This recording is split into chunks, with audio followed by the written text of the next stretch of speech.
हाँ जी, नमस्कार। स्वागत है आप सभी का सरगम स्टडी जंक्शन में। और आज हम लोग पढ़ने वाले हैं क्लास 12th का चैप्टर नंबर 4, जिसका नाम है अर्थ नारीश्वर। और देखिए, अर्थ नारीश्वर में तो हम लोग पढ़ेंगे, लेखक परिचय पढ़ेंगे और साथ साथ संपूर्ण अर्थ पढ़ेंगे, प्लस में वीवीआई जो प्रश्न है, ऑब्जेक्टिव प्लस सब्जेक्टिव, ये सभी के सभी आज कवर करेंगे। ये वीडियो वन शॉट है, यहाँ पर छुप गया है, वन शॉट वीडियो है। और याद रहेगा मेरे भाई, तो ये आप लोग का अर्थ नारीश्वर जो पाठ है, उस पाठ के लेखक है रामधारी सिंह दिनकर। इस पाठ को पढ़ने से पहले हम लोग जानेंगे अर्धनारीश्वर का अर्थ।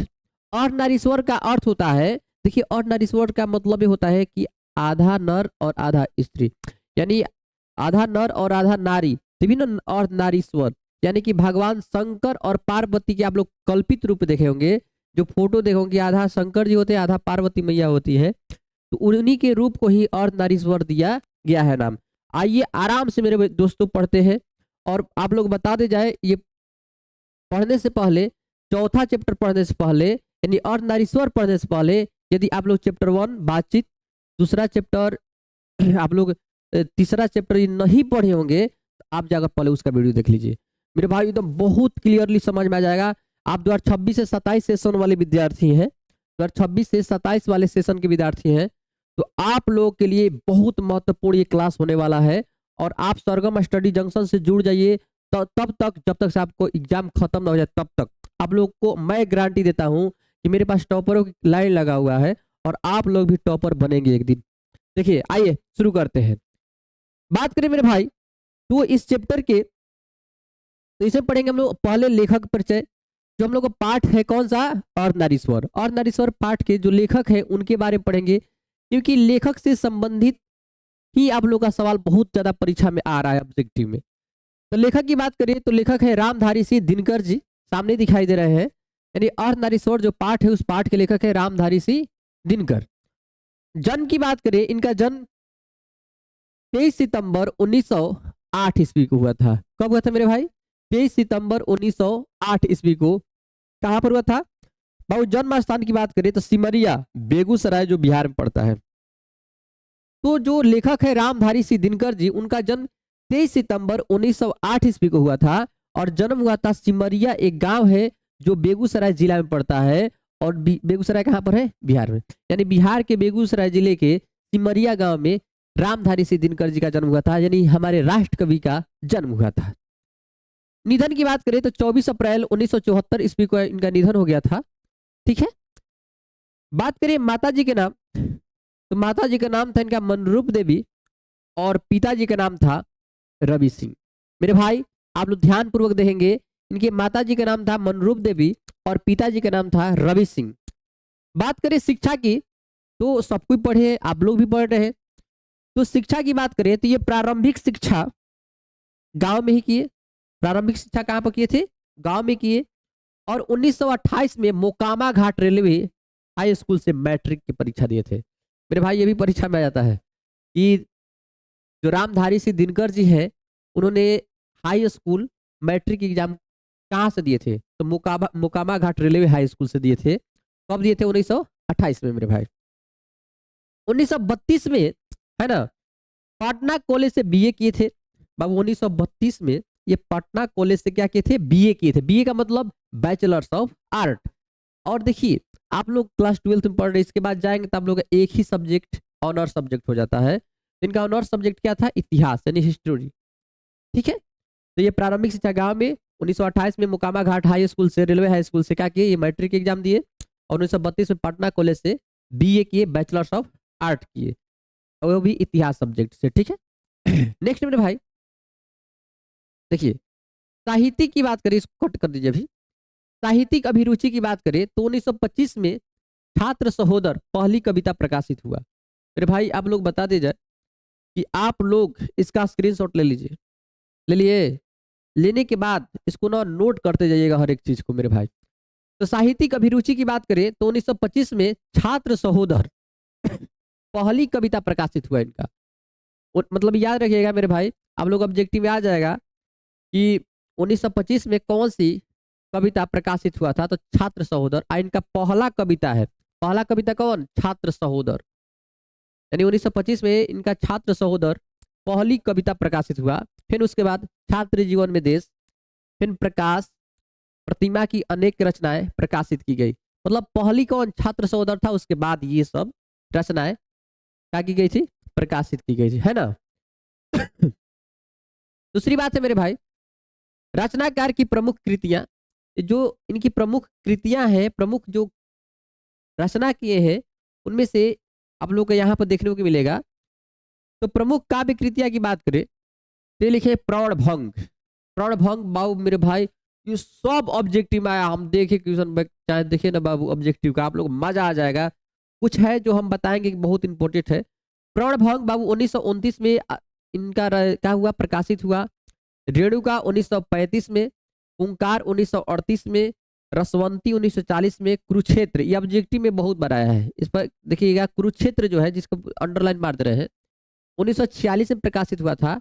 रश्मि रथी रथी जो है 1952 में, नील कुसुम 1954 में, उर्वशी 1961। ये बहुत इंपॉर्टेंट है, उर्वशी बहुत इंपॉर्टेंट, 10वीं क्लास में भी है, आप लोग पता होना चाहिए। तो ये प्रमुख काव्य है, काव्य मतलब तो कविताएं हैं।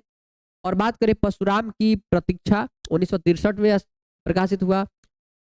कोमलता और कवित्व 1964 में, और हारे को हरिनाम 1970 में।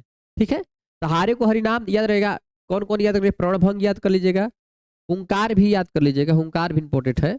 फिर कुरुक्षेत्र, उर्वशी, हारे को हरिनाम, ये मोस्ट इंपॉर्टेंट है, जो ऑब्जेक्टिव में बार बार आते रहते हैं।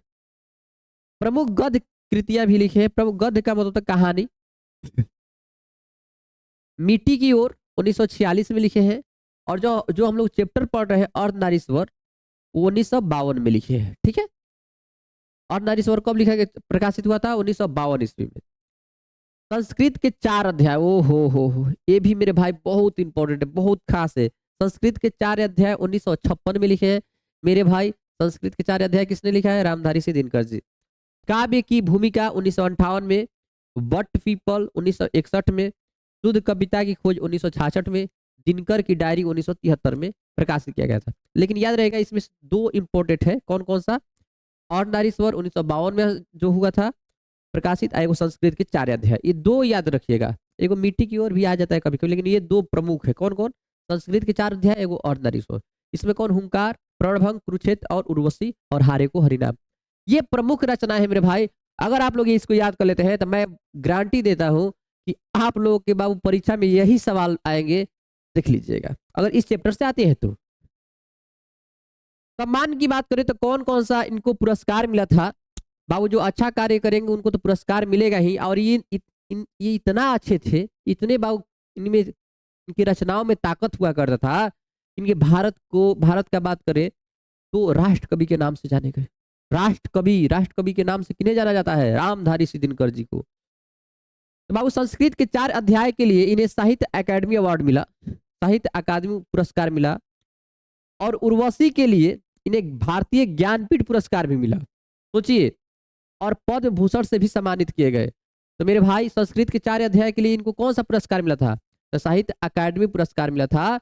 और दूसरी बात है, उर्वशी जो है, उर्वशी जो कविता इनका है, उनके लिए भारतीय ज्ञानपीठ पुरस्कार और पद्म भूषण से सम्मानित किए गए। बात समझ में आ रहा है ना, तो ये पुरस्कार मिला। और बाबू ये राष्ट्र कवि के नाम से विख्यात है। बाबू राष्ट्र कवि के नाम से किन्हें जाना जाता है, तो आप लोग का राइट आंसर होगा रामधारी सिंह दिनकर। तो भारत के राष्ट्र कवि के नाम से कौन जाने जाते हैं, रामधारी सिंह दिनकर। और आप लोग भी मेरे भाई, आप लोग अच्छे से इतना कर्तव्य करिए महिमा से कि आप लोग को कुछ नाम से जाना जाए। आइए शुरू करते हैं चैप्टर को, आराम से देखिएगा मेरे भाई। ये पाठ है अर्धनारीश्वर। अर्धनारीश्वर का मतलब होता है कि आधा शिव यानी शंकर और आधा पार्वती मैया के जो रूप होता है, उस रूप को ही अर्धनारीश्वर बोला गया है। और ये बात बताया गया है कि धरती पर जितने भी किन्नर लोग हैं, जिनमें स्त्री और पुरुष दोनों का गुण पाया जाता हो, वो भगवान के ही रूप होते हैं। इसलिए उसे गलत नजर से न देखें। उन्हें भारत में यानी कि इस धरती पर रहने का अधिकार है। उन लोग को लोग देखते हैं अलग नजरिया से। ये नजरिया को बदलना है, क्योंकि वो भी ये ईश्वर के रूप है। जिस प्रकार भगवान शंकर और पार्वती का कल्पित रूप दिखाया गया है, वह कल्पित रूप ईश्वर का ही एक रूप होता है। ठीक है, आइए देखते हैं। प्रस्तुत निबंध अर्धनारीश्वर की रचना राष्ट्र कवि रामधारी सिंह दिनकर ने की है। ठीक है, तो तो बाबू प्रस्तुत निबंध जो अर्धनारीश्वर है किसके द्वारा लिखा गया है? राष्ट्रकवि रामधारी सिंह दिनकर जी की है। ऐसा माना जाता है कि अर्धनारीश्वर भारत का मिथकीय प्रतीक है। मिथकीय मतलब है दो ना, झूठा प्रतीक है। तो मेरे भाई भारत का मिथकीय प्रतीक कौन सा है? अर्धनारीश्वर। यानी देखिए ये जो कवि है रामधारी सिंह दिनकर, इसीलिए इनको तो राष्ट्र कवि कहा जाता है।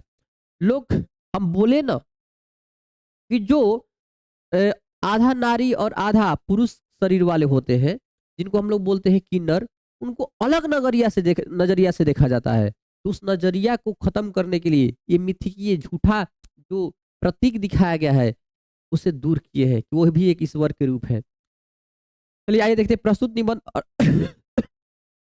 देखिए प्रस्तुत निबंध और नारीश्वर की रचना रामधारी सिंह दिनकर ने की है। ऐसा माना जाता है कि अर्धनारीश्वर भारत का मिथकीय प्रतीक है, जिसमें दिनकर ने अपना मान समझिएगा मनचिता आदर्श निरूपित किया है। कि जो मनचिता निरूपित किया है मतलब बुझा रहा है ना कि उन लोगों के प्रति जो किन्नर लोग हैं उन लोगों के प्रति ये आदर्श स्थापित किए हैं कि वो लोग भी भगवान के ही रूप हैं। आप उन्हें गलत नजरिए से ना देखें।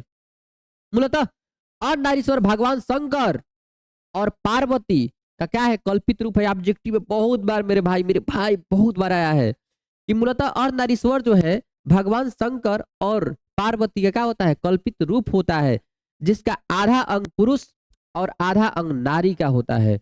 मेरे भाई बात समझ में आ रहा है ना? यहाँ पर देखिए जो किन्नर लोग हैं उनकी तुलना भगवान शंकर और पार्वती से कर रहे हैं, क्योंकि उन लोगों को ये बात बताया जा रहा है कि आप छोट नहीं है, आप इस धरती पर मतलब का बात समझ में आ रहा है ना? मिथकीय प्रतीक नहीं है, आप भगवान के रूप में आए हैं। तो बाबू समझिए यहाँ पर आधा अंग पुरुष और आधा अंग नारी का होता है, जिस प्रकार से शंकर और पार्वती का, वैसे ही आप लोग में देखिए अर्धनारीश्वर इस बात का प्रतीक है कि स्त्री और पुरुष में कोई भेद नहीं है। यानी स्त्री और पुरुष में कोई भेदभाव नहीं है, नो डिस्क्रिमिनेशन।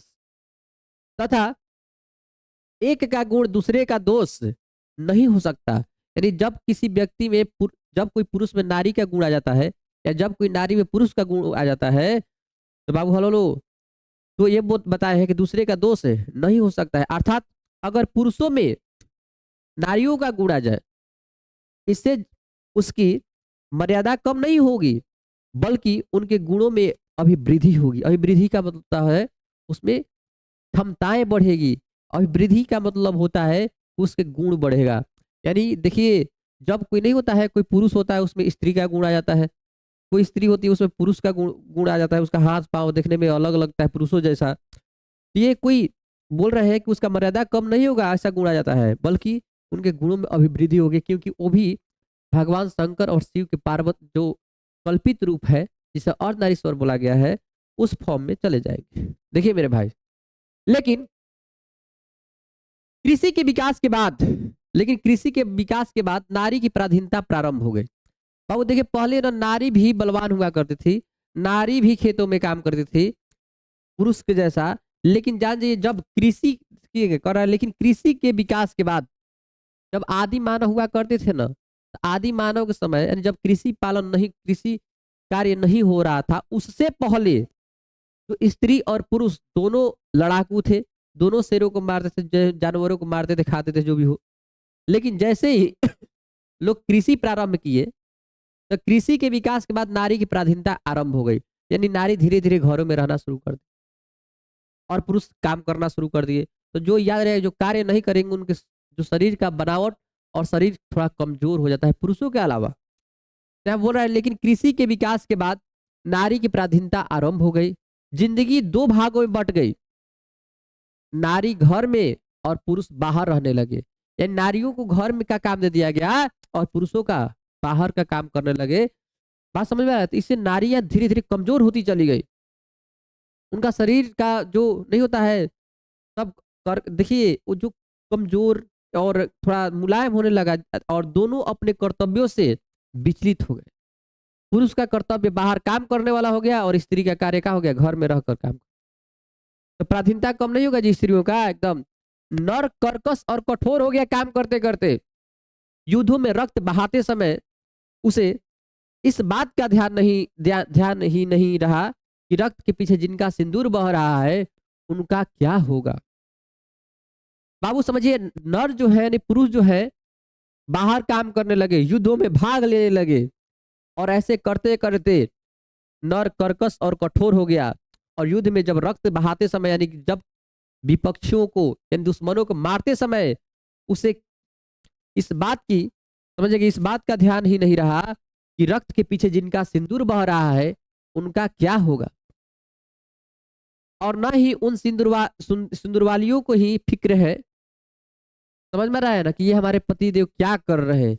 ठीक है, दिनकर जी कहते हैं कि अगर कौरवों की सभा में, ये बहुत बात अच्छी है, संधि वार्ता कृष्ण और दुर्योधन के बीच हुआ हुआ होता तो नहीं सॉरी, अगर कौरवों की सभा में संधि वार्ता कृष्ण और दुर्योधन के बीच न होकर कुंती और गंधारी के बीच हुई होती तो शायद आज महाभारत का युद्ध नहीं होता। ये सही बात है मेरे भाई। देखिए, कृष्ण और दुर्योधन, आप लोग पता होना चाहिए, जो कृष्ण जी होते हैं शांति दूत बन के जाते हैं कहां पर, जो हस्तिनापुर के सम्राट जो होते हैं धृतराष्ट्र, उनके पास। और धृतराष्ट्र के पुत्र कौन होते हैं, दुर्योधन। और इन लोगों के बीच संधि वार्ता होती है, ये 5 गांव मांगते हैं, 5 गांव नहीं देते हैं ना दुर्योधन। क्यों कहते हैं, एक कहते हैं ना कि एक सुई के नोक कितना जमीन भी नहीं दूंगा, ये दुर्योधन बोलता है। और ये महाभारत का युद्ध हो गया, तो ये बोल रहे हैं कि अगर ये जो संधि वार्ता कृष्ण और दुर्योधन के बीच ना होकर, जो कुंती, कुंती कौन जी, पांडवों की माँ, और गंधारी कौन थी, दुर्योधन की माँ, इनके बीच में संधि वार्ता होता तो शायद महाभारत के युद्ध नहीं होता, क्योंकि ये दोनों बहन थी और दोनों नारी थी। बात समझ में आ रहा है ना? और दोनों की जो सोच है वो बोलती कि लड़ाई नहीं होनी चाहिए, इससे क्या होगा, दोनों तरफ विनाश होगा। बीच होती तो शायद आज महाभारत का युद्ध नहीं हुआ होता। यानी नारी देखिए, पुरुष कर्कश होता है, कठोर होता है कि मारेंगे या न तो मरेंगे, लेकिन स्त्री बोलती है, समझे कि स्त्रियों के बीच में जो वार्ता होता है वो सोचे कि मारेंगे तो मेरे ही पुत्र ना मरेंगे।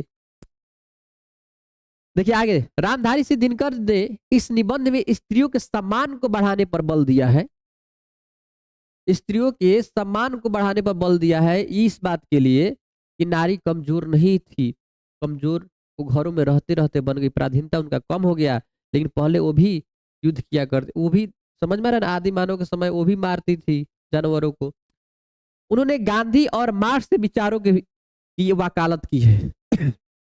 उन्होंने यानी रामधारी सिंह दिनकर जी ने गांधी, जो महात्मा गांधी जी है और कार्ल मार्क्स है, उनके विचारों का भी वकालत किए हैं।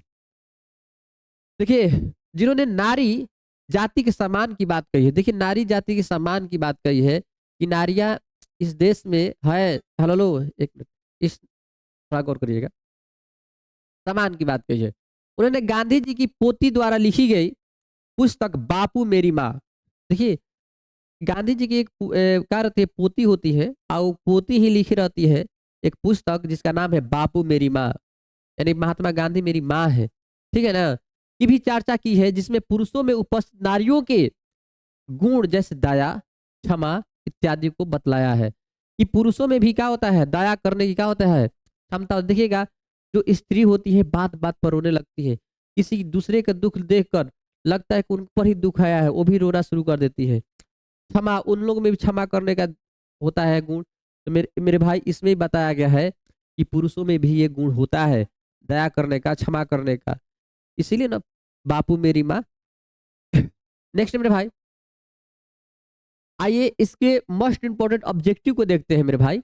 ऑब्जेक्टिव में देखिए, आप लोग बता दे जाए कि जितने ही परीक्षा में आ गए हैं वो ऑब्जेक्टिव लिया गया है, और जो आने वाले हैं उसका भी लिया गया है। तो अर्थ द रिसोर्स के इंपॉर्टेंट ऑब्जेक्टिव जो जिसका अगर जो पढ़ लेते हैं, जो याद कर लेते हैं मेरे भाई, तो गर्दा गर्दा आप ही उड़ाएंगे। आइए देखते हैं। पहला, पराधीनता के कारण नारी अपने अस्तित्व की अधिकार, दोनों बहु समझिए, पराधीनता के कारण नारी अपने अस्तित्व की अधिकारिणी नहीं रही है ना, यह युक्ति किस शीर्षक पाठ में है। तो मेरे भाई हम बोले ना कि पराधीनता के कारण, पराधीनता कब प्रारंभ हुआ था स्त्रियों के, उस समय प्रारंभ हुआ था जब पुरुष बाहर काम करने लगे और स्त्री घर में रहने लगी, उस समय पराधीनता कृषि के बाद कम हो गया था। तो ये बाबू, ये जो पार्ट कौना पार्ट से लिया गया है, तो अर्थ नारीश्वर से लिया गया है, और ये 2024 इंटरमीडिएट ऑफ आर्ट में आया हुआ सवाल है मेरे भाई, कंफर्म कर लीजिएगा इसको। भागलपुर विश्वविद्यालय उप कुलपति पद पर निम्न में से कौन रहे थे? तो भागलपुर विश्वविद्यालय के जो कुलपति होते हैं, कुलपति का मतलब होता है कि जो होते हैं ना प्रिंसिपल होते हैं, उसको भागलपुर विश्वविद्यालय के जिसको बोलते हैं ना नियंत्रक, तो होते हैं कौन? रामधारी सिंह दिनकर। तो भागलपुर विश्वविद्यालय उप कुलपति पद पर कौन होते हैं? रामधारी सिंह दिनकर जी रहते हैं। ठीक है, नेक्स्ट मेरे भाई, और नारीश्वर शीर्षक निबंध में शंकर और पार्वती का किस प्रकार का रूप वर्णित है? तो हम बताए ना कि और नारीश्वर शीर्षक निबंध में शंकर और पार्वती के कल्पित रूप का वर्णन किया गया है मेरे भाई। कौन सा कल्पित रूप का? शंकर और पार्वती मैया के। रामधारी सिंह दिनकर किस विश्वविद्यालय में उप कुलपति के पद पर रहते? देखिए वही उसी प्रश्न को घुमा कर दिया है 2023 में। तो भागलपुर विश्वविद्यालय से थे। अभी जस्ट हम लोग सवाल पढ़े पीछे, तीसरा दूसरा नंबर था ऐसा। देखिए क्वेश्चन नंबर अगला, नारी और नर एक ही द्रव्य की ढली दो प्रतिमाएं हैं, किस रचनाकार का पक्ति है? कि नारी और नर दोनों ही एक ही द्रव्य के, द्रव्य समझ में रहा है, जीव द्रव्य, देखिए द्रव्य की ढली ही दो प्रतिमाएं हैं बाबू, 21 रचनाकार की पंक्ति है। तो मेरे भाई ये रामधारी सिंह दिनकर के हैं। हाँ ये बात है कि नारी जो होती है, नारी जो हो गई थोड़ा सा क्या हो गई, उनकी बोल सकते नर कर्कश और कठोर हो गया, नारी क्या हो गई बेचारी, वो घरों में रहते रहते थोड़ा कमजोर बन गई, लेकिन दोनों एक ही द्रव्य के बने हुए लोग हैं। ये रामधारी सिंह दिनकर की कथन है, याद रखिएगा मेरे भाई। नारी और नर एक ही द्रव्य के, देखिए वही प्रश्न दो बार आ गया है, सॉरी। नेक्स्ट, दिनकर जी को निम्न में से कौन सा पुरस्कार दिया गया था? तो अभी हम लोग पीछे पढ़े थे कि याद रहेगा उर्वशी पर उन्हें दिया गया था ना जी, तो उन्हें पद्म भूषण अवार्ड दिया गया था। कौन पर? उर्वशी रचना पर। तो दिनकर जी को निम्न में से कौन सा पुरस्कार दिया गया था? पद्म भूषण। ठीक है, नेक्स्ट भाई, और नारीश्वर पाठ के लेखक कौन है? लीजिए 2021 में आया है। तो और नारीश्वर पाठ के लेखक अभी हम जाने ना मेरे भाई, रामधारी सिंह दिनकर जी का लिखा गया है। और नारीश्वर रामधारी सिंह दिनकर। ठीक है, और नारीश्वर को याद रखिएगा, भगवान कहा जाता है, भगवान का नाम राम भी है, याद रख लीजिएगा। रामधारी सिंह दिनकर की रचना कौन सी है? तो मेरे भाई रामधारी सिंह दिनकर की रचना बताइए, एक ही सवाल को 2023 में भी। और नारीश्वर मेरे भाई, रामधारी सिंह दिनकर की रचना कौन सी है? और नारीश्वर है। ठीक है, नेक्स्ट भाई आप लोग एकदम गर्दा गर्दा कर दीजिएगा। दिनकर जी का जन्म बिहार के किस जिले में हुआ था? तो दिनकर जी का जन्म बाबू समझिएगा बेगूसराय सिमरिया बिहार में हुआ था। अभी जस्ट बताता है कहाँ पर हुआ था, बेगूसराय सिमरिया बिहार मेरे भाई। ठीक है, नेक्स्ट, दिनकर जी की पहली काव्य पुस्तक कौन सी है? तो मेरे भाई आपको बता दिया जाए, दिनकर जी की पहली काव्य पुस्तक कौन सी है? तो मेरे भाई इसका आंसर हो जाए कौन सा? कुरुक्षेत्र। नेक्स्ट मेरे भाई, दिनकर जी की पहली कविता किस पत्रिका में प्रकाशित हुई थी? याद रहेगा, दिनकर जी की पहली कविता किस पत्रिका में प्रकाशित हुई थी? तो इसका आंसर हो जाएगा छात्र सहोदर। क्या हो जाएगा? छात्र सहोदर पत्रिका से प्रकाशित की गई थी। छात्र सहोदर एक पत्रिका है। रामधारी सिंह दिनकर जी के पिता का क्या नाम था? तो मेरे भाई अभी जस्ट बताया लेखक परिचय में। अरे जागो रे जागो जागो, फिर से बोल रहे हैं, हमेशा बोलते हैं इस बात को मेरे भैया, जागो पढ़ो। रामधारी सिंह दिनकर के पिता का क्या नाम था? याद रहेगा रवि सिंह। क्या नाम था मेरे भाई? रवि सिंह। ठीक है, रामधारी सिंह दिनकर जी के पिताजी का नाम रवि सिंह। दिनकर जी की पहली कविता कब प्रकाशित हुई थी? दिनकर जी की पहली कविता जो प्रकाशित हुई थी 1925 में, देख लीजिएगा ऊपर लिखा हुआ है, जाके कमेंट में बॉक्स में बताइएगा कौन सी प्रकाशित हुई थी। नेक्स्ट मेरे भाई, निम्न में रामधारी सिंह दिनकर की रचना कौन है? निम्न में रामधारी सिंह दिनकर जी की रचना कौन सी है? तो हम बताए ना उर्वशी। उर्वशी पहले 2 अवार्ड मिला था मेरे भाई। ठीक है, नेक्स्ट मेरे भाई देखिए, बुद्ध और महावीर ने नारियों को कौन सा अधिकार दिया है? बुद्ध और महावीर ने नारियों को ना बाबू भिक्षुणी होने का अधिकार दिया। भिक्षुणी मतलब बुझा रहा है ना, कि वो बौद्ध धर्म अपनाने का। ठीक है, और सर मुंडवाने का, सर का मतलब होता है ये बाल, बाल मुंडवाने का, सर नहीं। और नारीश्वर का, और हई देखो कब आया, 18 20 22, अरे भाई गर्दा गर्दा हो गया। और नारीश्वर पाठ और नारीश्वर का किस विधा से संबंध है? तो और नारीश्वर एक निबंध है ना, जो भगवान शंकर और पार्वती काल कल्पित रूप का वर्णन करता है। तो ये क्या है बाबू? निबंध है। नेक्स्ट में भाई, और नरीश्वर, और नरीश्वर शीर्षक पाठ में कौन स्वयं वृत्त बन गया और नारी को उसने कली मना लिया या बना लिया? तो और नरीश्वर पाठ में कौन स्वयं वृत्त बन गया? वृत्त का मतलब है कठोर। कठोर कौन बन गए थे? पुरुष। और नारी को उसने कली बना दिया था। कली का मतलब समझ में आ रहा है ना? फूल, कोमल सा। तो मेरे भाई ये सब पुरुष बनाए थे।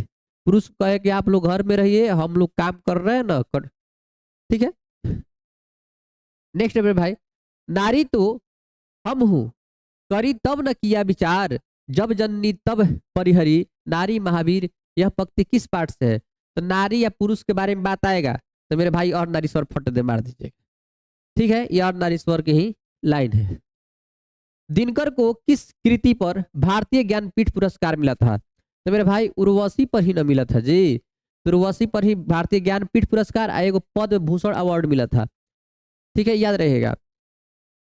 और संस्कृत के 4 अध्याय पर उन्हें मिला था साहित्य अकादमी अवार्ड।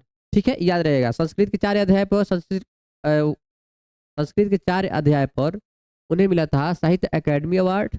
और दूसरी बात है, इन्हें उर्वशी पर 2 पुरस्कार मिला था। एक कौन सा? भारतीय ज्ञानपीठ पुरस्कार, एगो पद्म भूषण अवार्ड मिला था। ठीक। नेक्स्ट है भाई, युद्ध और शांति की समस्या पर लिखी गई काव्य कृति है। तो युद्ध और शांति याद रहे, जब युद्ध के समय हो, हम बोले ना कि उसमें एक लाइन आया था, यदि उस महाभारत के युद्ध के समय जो शांति दूत गए थे कृष्ण जी बनकर, कहाँ पर? कौरव सेना में। तो वो उस पंक्ति में आया था कि अगर ये शांति वार्ता कृष्ण और दुर्योधन के बीच न होकर कुंती और गंधारी के बीच में होती तो शायद ये महाभारत नहीं होता। तो युद्ध और शांति की समस्या पर लिखी गई काव्य कृति जो है, ये कौन सा है? कुरुक्षेत्र। और महाभारत को कुरुक्षेत्र बोला गया है क्योंकि महाभारत का युद्ध कहाँ पर लड़ा गया था? तो कुरुक्षेत्र में लड़ा गया था। महाभारत का युद्ध कितने दिन तक चलता? 18 दिन।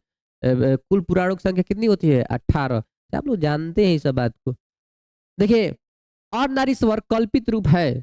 तो और नारीश्वर कल्पित रूप है बाबू 2020 और 2024 आई में आया है, देख लीजिए। तो और नारीश्वर कल्पित रूप जो है वो है कौन? शिव और पार्वती का। ठीक है, शिव और पार्वती का।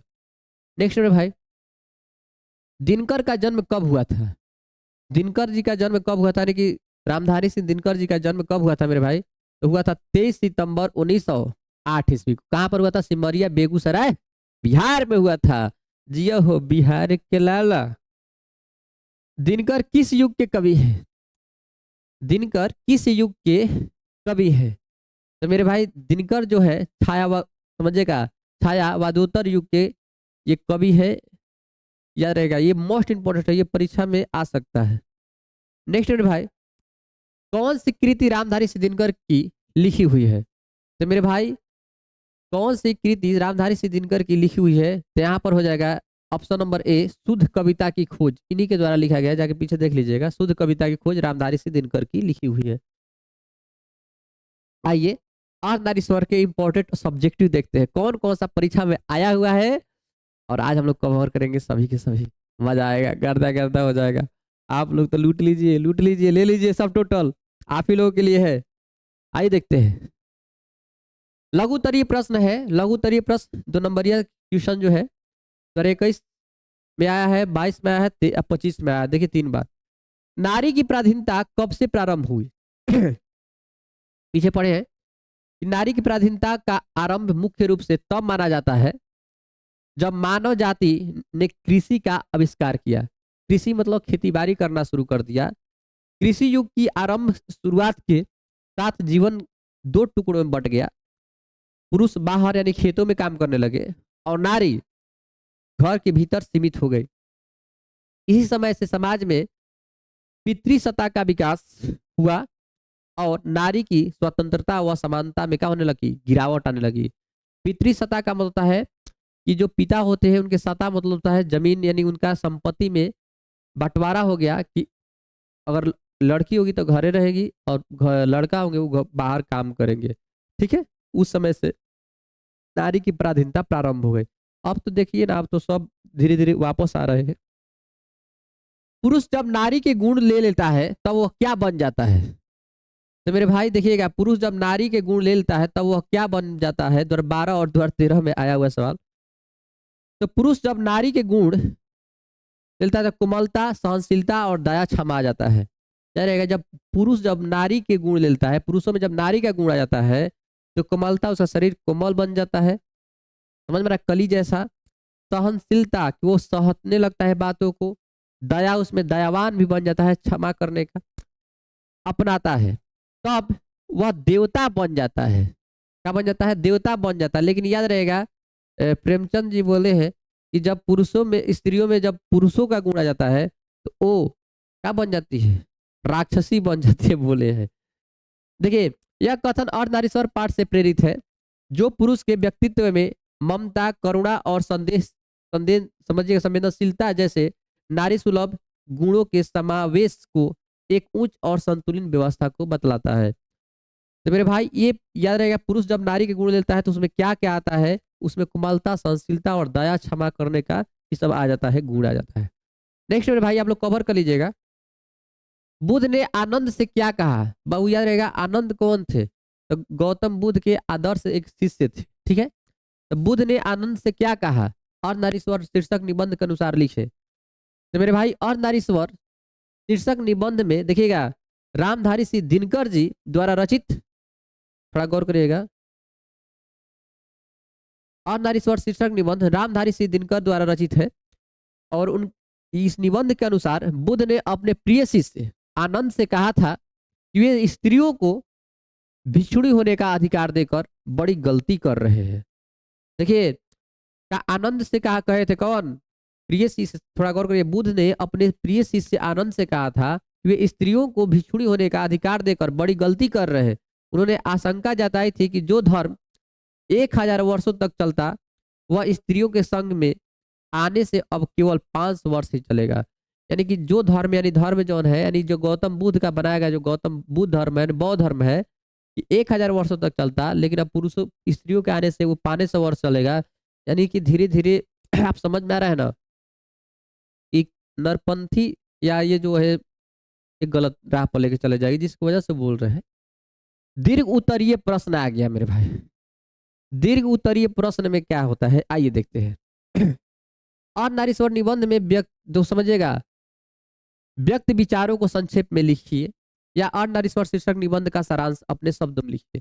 तो मेरे भाई जो हम आप लोग बताए हैं पीछे ना, उस सारांश से था, आप उसको एकदम सेम टू सेम कॉपी कर दीजिएगा। वही लिखना है आप लोग को, ये 2018, 2021, 2023 में आया हुआ है, वही लिखना है सेम, ठीक है।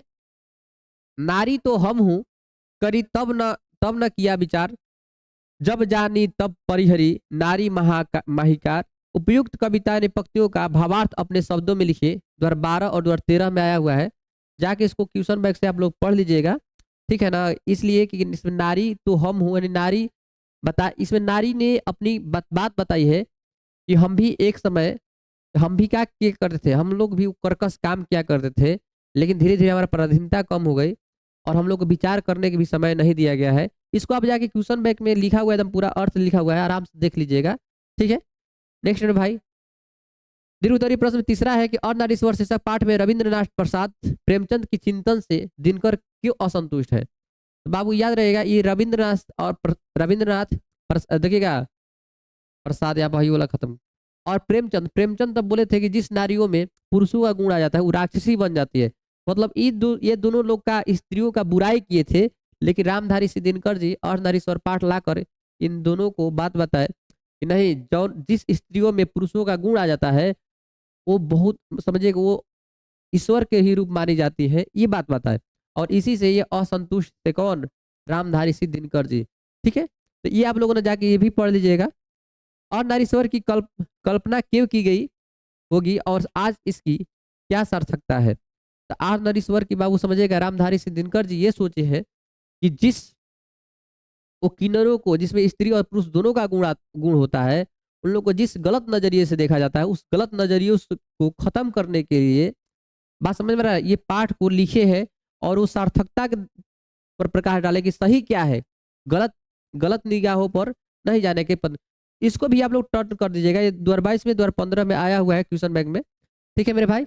आप लोगों को ये पूरा के पूरा समझ में आया होगा तो ये समझ में आया होगा तो अपने दोस्तों के पास इस वीडियो को शेयर करेंगे और आप खुद इसको 2 बार 3 बार जितना बार हो सके जब टाइम मिले तब देखेंगे, ताकि आप लोग को पूरा कंप्लीट होते रहे। और हाँ, मैं आप लोगों को आश्वासन देता हूँ कि आप लोगों को 2027 एग्जाम से पहले आप लोग टोटल कंप्लीटेड रहेगा और आप लोग हर एक सब्जेक्ट का नायक बनेंगे।